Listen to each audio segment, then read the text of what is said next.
Good evening, everybody. Welcome to our personal statement tips and tricks live session. So today we've got a really fantastic presentation for you, which is basically going to go through everything you need to know to create a fantastic personal statement. And then we have some time at the end where you can ask your questions. And Victoria here, who I'll introduce in a second, will be able to answer them. So Victoria, if I just hand over to you to give yourself a quick introduction. Yep. Hi, everybody.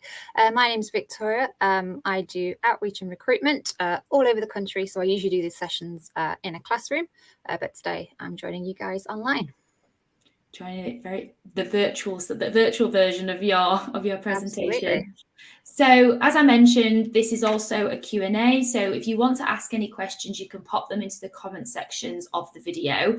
As we have a presentation, you might find that your question actually get answered as by the time we've kind of got to the end of it. So if that's why we don't answer your question and you've joined live, just rewatch the live because we probably have answered your question already before it. So without further ado, I will pop the presentation on screen and we can get going. So over to you, Victoria. All right, thank you very much. So like I said, I usually do this as a workshop in a classroom, but don't worry, I know school's finished, so I'm not going to ask you guys to join in with any tasks. So I've taken the workshop sections out, so I'm just going to give you some tips and tricks on how you can do your personal statement. So hopefully then by the end of this session, you're going to be able to recognize what a personal statement is and why we've got to do it. Be familiar about what you should and sometimes more importantly should not include in the personal statement. Understand how to enhance your personal statement and make it really stand out. And also recognize what makes a good and what makes a bad personal statement. So I know I said I'm not going to ask you to do anything, but I do have one little task that's going to take you 30 seconds to do. And that's just to get us in the right mindset to write a personal statement. So I just want you to think about one thing that you're good at. The first thing that comes into your head, it can be anything you do in school, college, part-time job, absolutely anything, I don't mind. I just want you to think about that. I'm going to give you a few seconds in case you're struggling. Just think one thing that you are good at. And the reason I'm asking you to do that is usually when I'm in a classroom in a school, I ask students to do that and I see them all turn to each other with dread looks on their faces going, oh my gosh, I'm not good at anything. I don't know what I'm good at. And they just sit there staring at me like, what can I write down? And the reason is we find it really hard to talk positively about ourselves. We're always told, stop showing off, stop talking about yourselves. That is the wrong mindset when we're doing a personal statement. We need to brag about ourselves. I want to hear what you're good at, what you excel at. And that is the point of a personal statement. So it's about shifting our mindset. If you found that task difficult, that's okay. It's okay to struggle to think of things we're good at. It is a skill. And it is a skill that we need to practice for lots of reasons. Even if you decide not to go to university, you still need to be able to talk positively about yourself if you're applying for a job, a degree apprenticeship, meeting new people and things like that. If you're applying for a job and you say, well, you know, I'm kind of good at IT. I'm okay at this. I'm okay at that. They're not going to hire you, okay? And it sounds really cheesy, but if you don't believe in yourself, why the heck would a university who doesn't know you believe in you? So you need to start believing in yourself, get in that mindset to write a really good, strong personal statement. So the reason we have to do a personal statement, I know it can be annoying because it's a piece of writing that you have to do and you're already doing enough in school, but they are really, really important. We can fill in the UCAS application form and it's data driven. It's all what's your name, where you're from, what your predicted grades, what school do you go to. There's going to be loads and loads of students just like you, born in the same year as you, come from the same area, doing the same A-levels, the same BTEC. We need to see who you are as a person. And that's what the personal statement is there for. It lets you shine. It lets your personality show through. So a university admissions team can read it and be like, oh, this person sounds interesting. This person sounds like they'd be really good at, I don't know, a sociology course at university. I can see they're really passionate about it. So that's why we have to do the personal statement. And also it separates you from all those other candidates. So let's say, I'm making this up, but let's say you're applying for a course and for every person applying, for every place they have, there are 10 other people vying for that one spot, okay? The point of that personal statement is to separate you from all those other candidates who are applying for the place and make you shine, okay? So that's why we have to do the personal statement. So I'm going to talk about what you should include in that personal statement. So it can be broken down into about 3 sections. So it's 4,000 characters, which is important to note, which is actually about an A4 page of typed writing. So it's actually not that much. So everything that goes in the personal statement really must be essential. If you start writing, "Hi, my name is Victoria. I'm studying this, this, and this, and I go to this school," you've just wasted loads of characters there, because I already know that. I can see that from your UCAS application. So everything that goes in the personal statement needs to be essential, and it needs to be relevant to the course you're wanting to do at university. So the majority of the personal statement should be about the course knowledge that you already have, the skills that you already have to that subject you are applying to. So over half should be about that. Just over a quarter should be anything you do outside of school. So anything, part-time job, volunteer work, if you're part of a sports team, anything like that that's outside of school, you can talk about that and the skills you've gained from doing that. And finally, a really small section is about the personal touch. So a little bit more about who you are as an individual.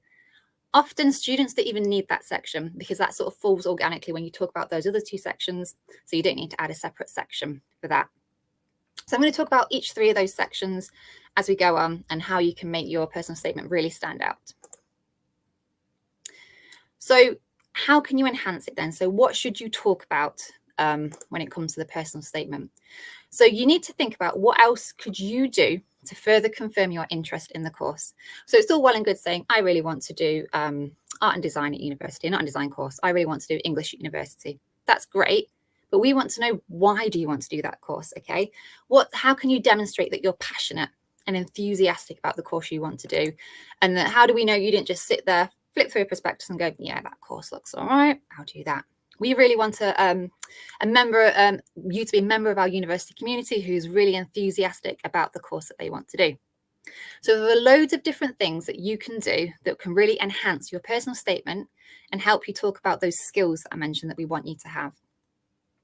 Some of them are really quick and easy wins. Some of them, things like getting a part-time job, obviously could take a little bit more commitment.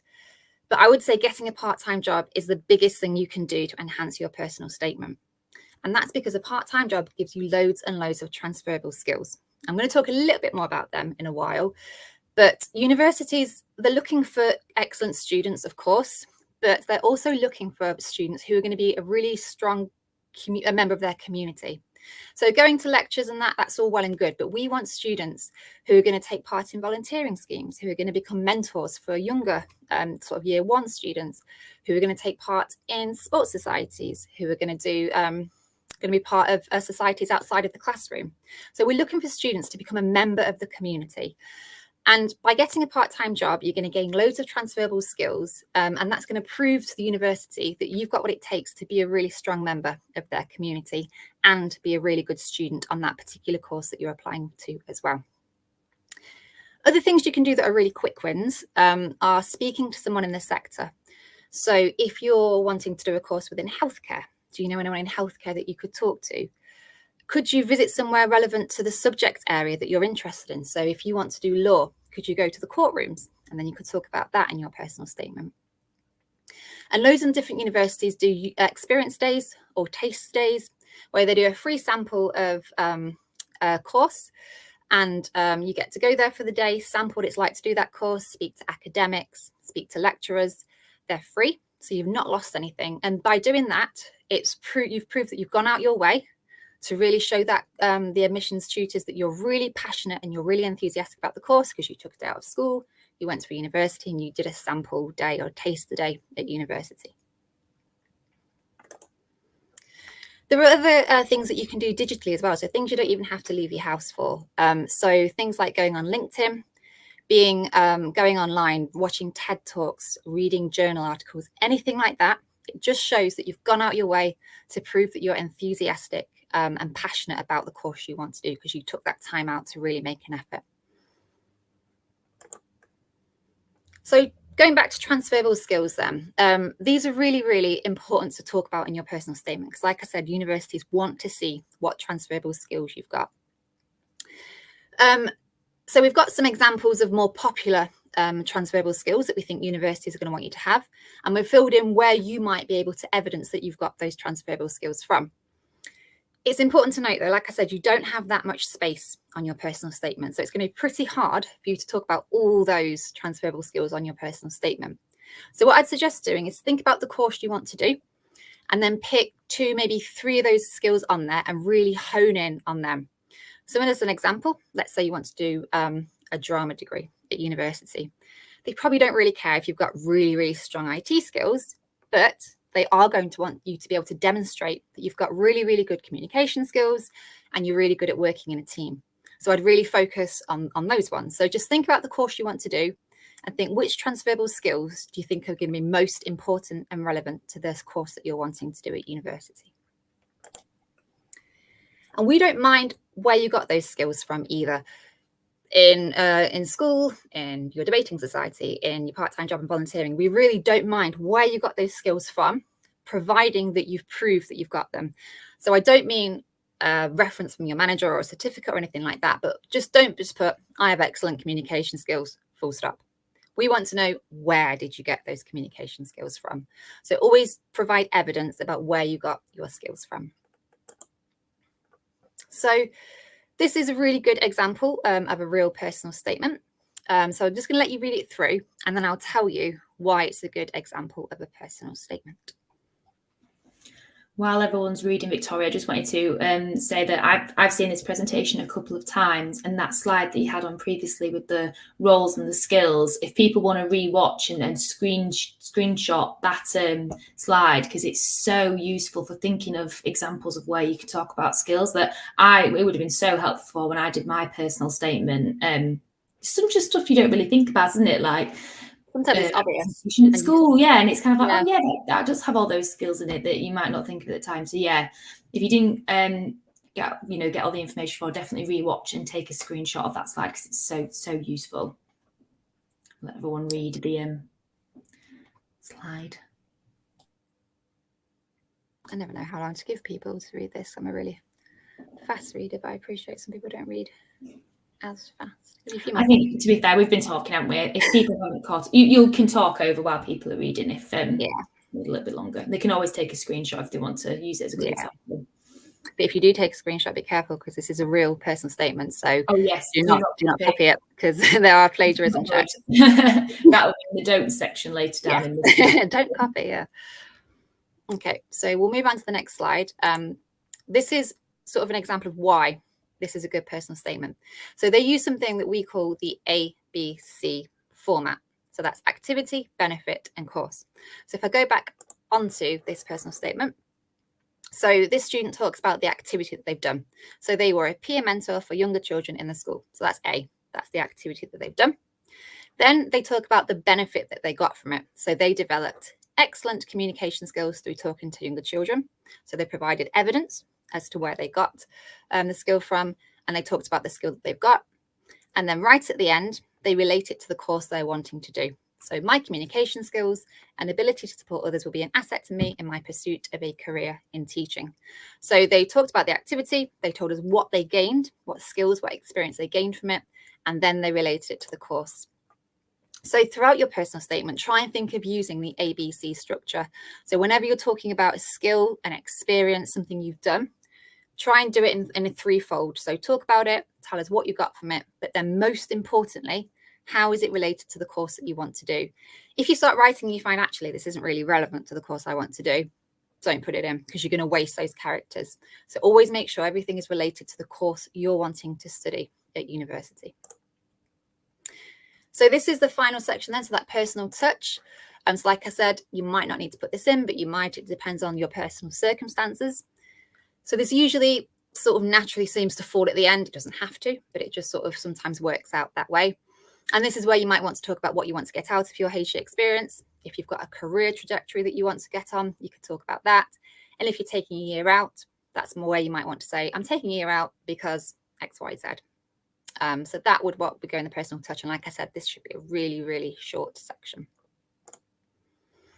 So then a few tips then to help you make it sound professional. So hopefully that helped you sort of know what should go in the personal statement. This is sort of how to make it shine and make it stand out. So things to do then. So do be enthusiastic and use assertive language. Like I said, don't put, I'm quite good at this, I'm okay at this. Talk about, I excel at this, my skills lie in this. Okay, so really positive and enthusiastic language. Use a formal writing style. So please don't put slang, emojis, LOL, anything like that. And think about your audience. Think who is reading this personal statement and use a formal writing style when you're writing. Finally, use your time wisely. I wish this is something somebody had told me when I was writing my personal statement, because one of my skills is that I think I'm quite a good writer. I don't find it hard to sort of write something down. So when someone told me, yeah, it's about a page A4, I was like, easy peasy. I could do that in an afternoon, no worries. My personal statement was bad. And if you rush your personal statement, you can tell. If you rush it out and then quickly send it off, you haven't had time for anyone else to read it. And I think it's really important that you get parents, friends, teachers, anyone else to read it. Because when you're writing something down, you read it back how you want it to read. So you'll miss your mistakes out, but somebody else will be able to tell you where your mistakes are. And please, please get somebody else to read your personal statement. And also, don't think of this as something you need to sit down and finish in one go. Think of it as sort of an ongoing piece of writing that you do every week, a few times a week, because you might do something next week that could look really good in the personal statement. So you have to go back and take something out and edit. So just think of it as an ongoing piece of writing. Things not to do then. So don't start every sentence with I. So instead of saying I'm good at this, I excel at that, just think about different ways of structuring it. Admissions tutor said it just flows a lot better. So instead of I have excellent communication skills, as demonstrated by XYZ, you could put communication skills are one of my stronger attributes, as demonstrated by XYZ. Don't use bold statements or common inspirational quotes. So admissions tutors don't like it if you say, ever since the age of 2, I've wanted to be a structural engineer. You didn't know what a structural engineer was when you're 2. So try and avoid bold statements or common inspirational quotes from people in your field. We want to hear from you. And you only get one personal statement. So don't address it to one particular university, because they're all the universities you're applying to are going to read that personal statement. So just address it generally to the higher education sector. So finally, then, if you're really stuck, and I think often writing that first piece, getting something on pen and paper initially is the hardest bit. So if you write each of those headings into a Word document, you write a sentence underneath each one, take the headings away, you've got the basis for personal statement then, and you can switch it around and add some extra bits in, but then you've covered everything that needs to go in the personal statement.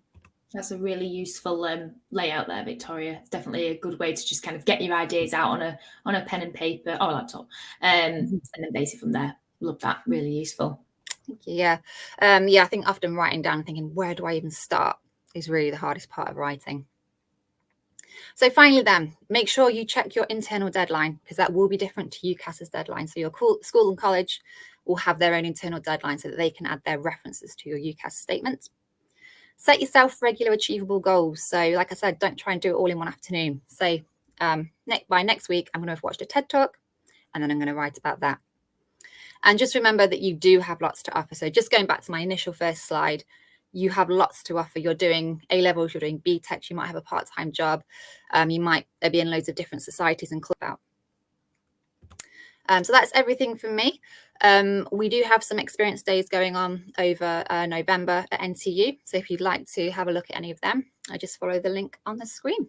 And that's everything from me, Katie.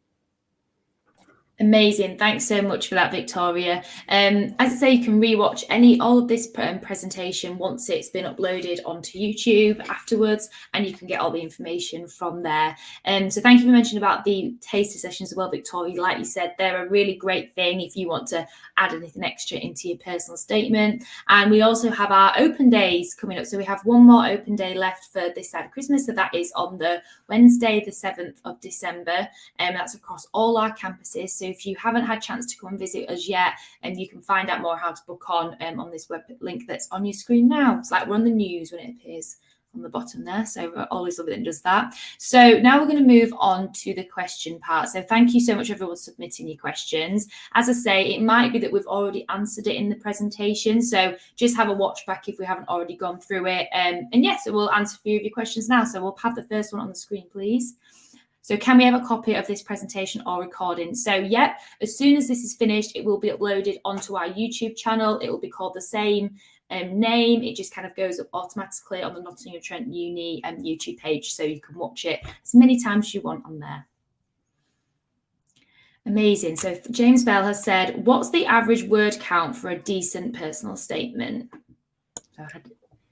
So I would say utilize all of it, because why wouldn't you? You need to talk about yourself. You need to sell yourself. So fill it as much as you can up to those 4,000 characters. There's absolutely no reason why you wouldn't be able to or why you shouldn't. So yeah, fill it all up. Brilliant. Thanks, Victoria. So we'll move on to the next question, please.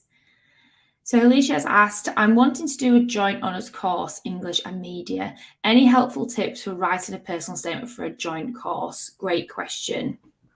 Yeah, that is a really good question. So like I said, you do only get one. So you wouldn't be able to tailor one to English and one to media.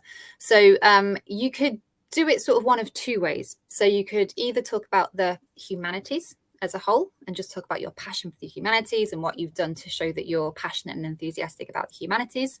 Or you could sort of, if you could, halve your personal statement and do a little bit about English and then a little bit about media later on. So you're talking about both of them, but you're not focusing on one over the other, because then you're showing that you're really wanting to do both the subjects. So it sort of depends on your what you're writing about. So if there's something really specific you've done that you think is going to look really good about media, then I'd do it the second way, so splitting it in between the two.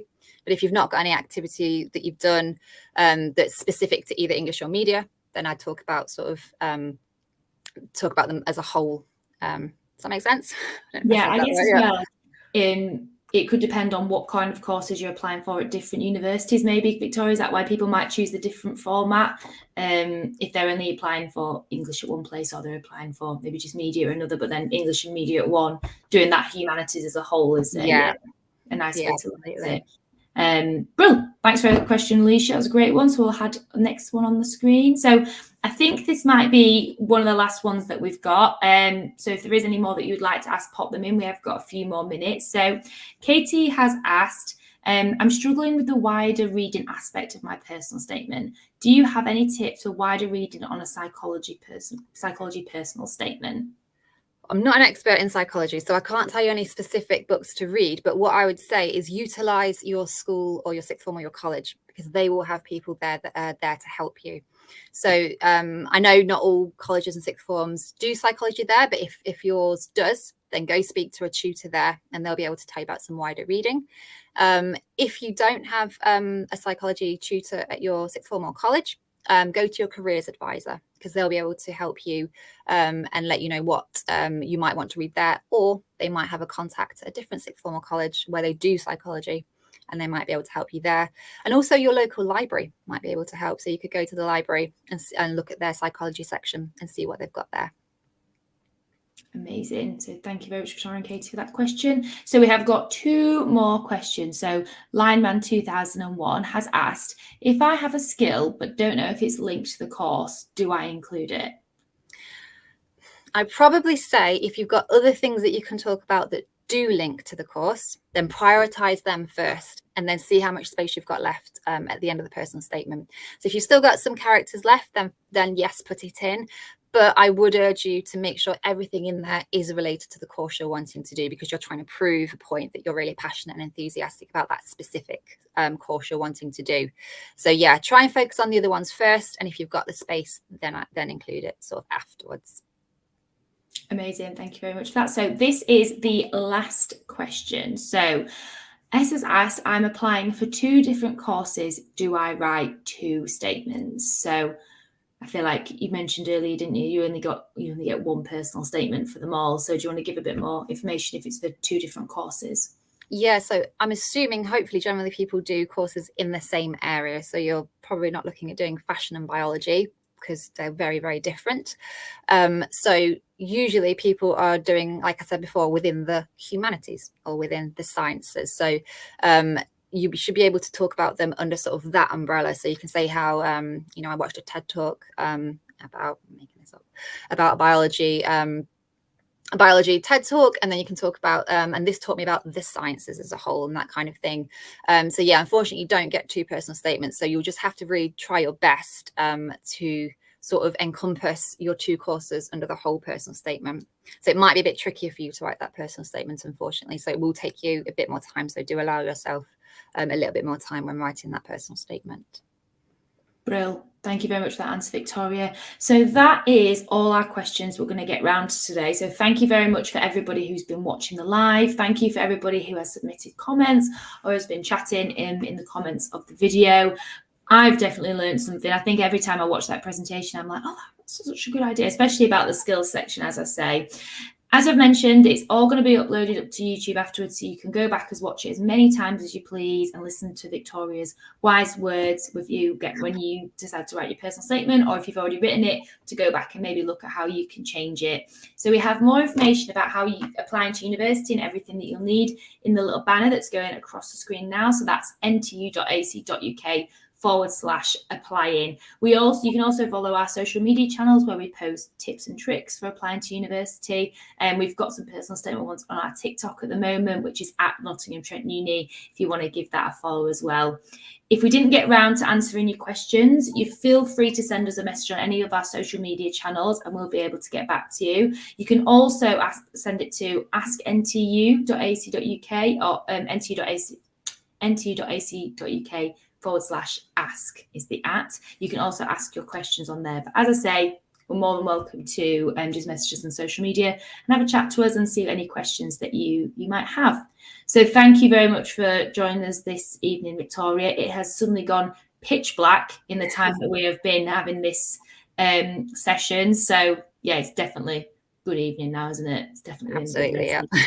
Thanks very much for that fantastic presentation. And yeah, thanks for everyone for joining us, and we will see you next time. See you later. Bye.